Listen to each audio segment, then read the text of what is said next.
In today's video, I'm going to teach you how to add grid lines to a chart in Microsoft Excel. If you want your chart to be easier to read, adding grid lines is a simple but very useful improvement. Grid lines help viewers compare values across the chart more accurately, especially when you are working with larger data ranges or when you want your presentation to look a little more polished and clear. To get started, open your Excel file and locate the chart you want to edit.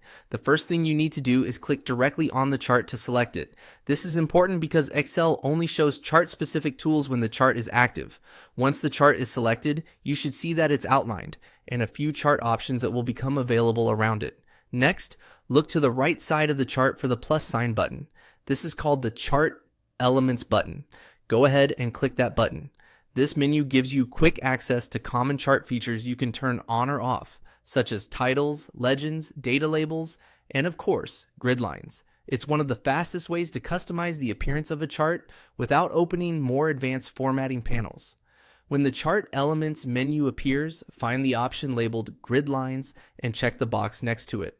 As soon as you do that, Excel will add grid lines to the chart. You'll immediately notice that the chart becomes easier to interpret because the lines create visual reference points across the plotting area.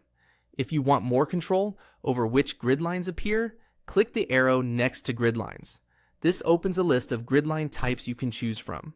Here, you can select the specific grid lines you want to display, including primary major horizontal, primary minor horizontal, primary major vertical, and primary minor vertical.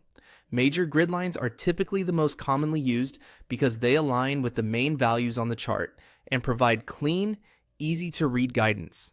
Minor grid lines add extra detail between the major intervals, which can be helpful if you need more precision.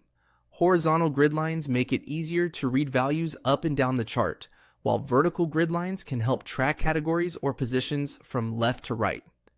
Choose the combination that works best for your chart. In many cases, less is more, so it's a good idea to use only the grid lines that improve readability without making the chart look cluttered. And that's it. Once you've selected the grid lines you want, your chart is ready to go. That's how to add grid lines to a chart in Microsoft Excel.